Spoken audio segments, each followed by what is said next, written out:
talk about Islam real quick. Of course, you're not that important, but I had an asshole talk shit on my other video, a Muslim. So let me get back on Islam.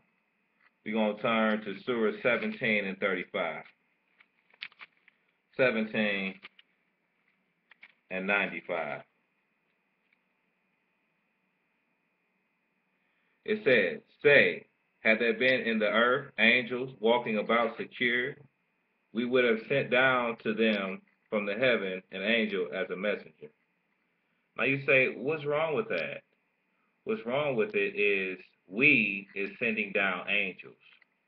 We represents the false Quran God, the false Islamic God, Allah, Uncle Al. So we are sending down angels. So who is a we? The reason I asked this, I'm going to go to one more scripture. 7, same chapter, chapter 17, verse 61. It says, and when we said to the angels, be submissive to Adam, they submitted, except Iblis. He said, shall I submit to him whom thou hast created of dust? So right here we're seeing that we represents Allah, and it's not talking about the angels. I know many of Muslims will try to say, in fact, I'm going to go to chapter 22, and I'm going to go to verse 35 to prove what I'm saying.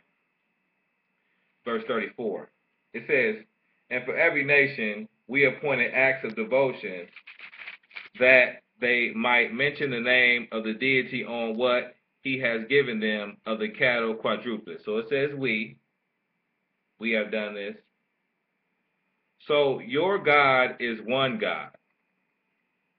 Therefore to him should you submit and give good news to the humble. Right here is saying that the deity is one God. But we see that it's always represented as we, or more than one. And we cannot call it an angel. So my question to Muslim is, what is this we? I also want to go to other scriptures. I'm going to go to Surah 9 and 99. And it says, of the desert Arabs are those who believe in the deity and the last day, and consider what they spend in the prayers of the messenger as bringing them nearer to the deity. Surely they will bring them nearer to the deity. The deity will bring them in his mercy. Surely the deity is forgiving, merciful.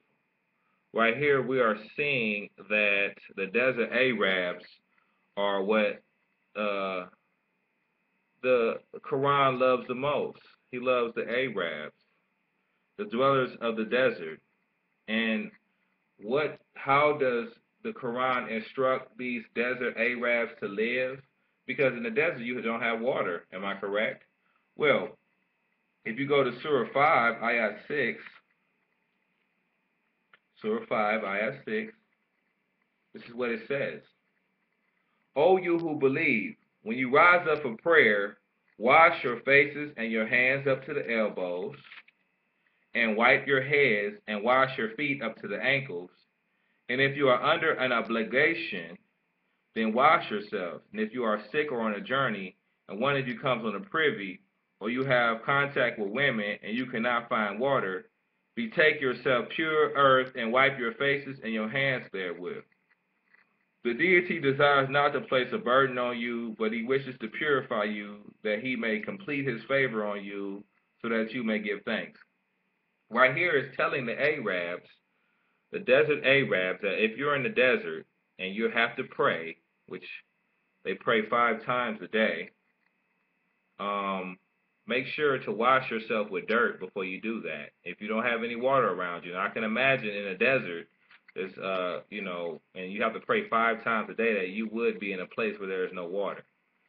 And what the Quran instructs is it tells you if you are sick, you comes on the privy. So that means if you're using the bathroom, or if you have contact with women. So we can imagine if you're using the bathroom, that the place where you have to wash before you pray would be your behind, and it's telling you to use dirt to wash your behind. If you have contact with women, if you don't have water, the Quran tells you to wipe some dirt on your penis. I would think on that area. So we see here that the Quran instructs you to wash, and there's no way you can wash up with dirt. I also want to point out something in Surah 2, Ayah 185.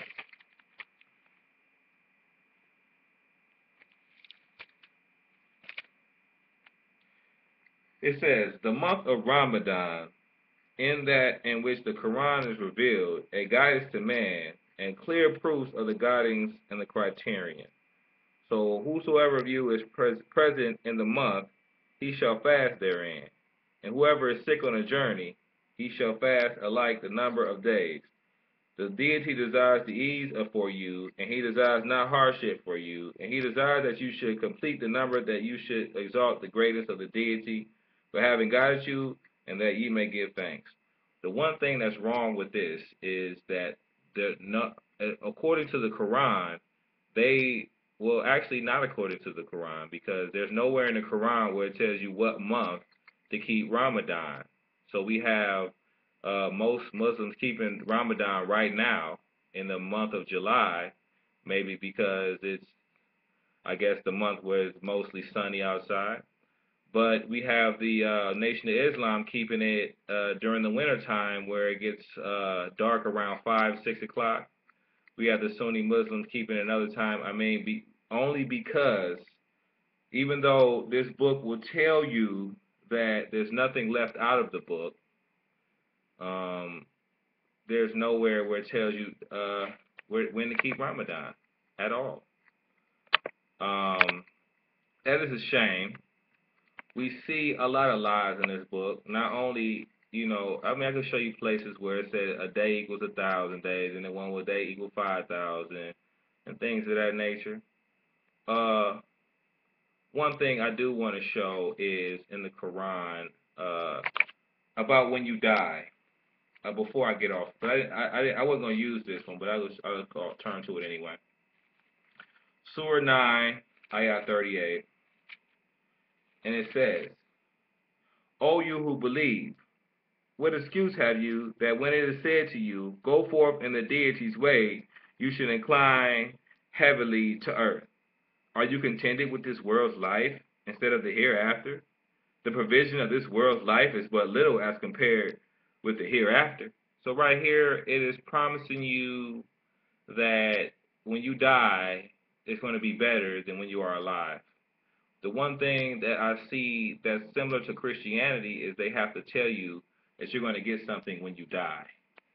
The thing about that is the Almighty promised us a land on earth. That was the promise that was given in the Bible. But because the Almighty never spoke to the Muslim or the Christian, they have to make up, you know, when you die, you get something. The Almighty promised us a land on earth. But it's always for the Christian and Muslim, when you die, you'll have more provisions. And, basically, and right here is just telling you to commit suicide. But that's pretty much all I want to say for now. I just had to throw in something, smack the Muslims real quick.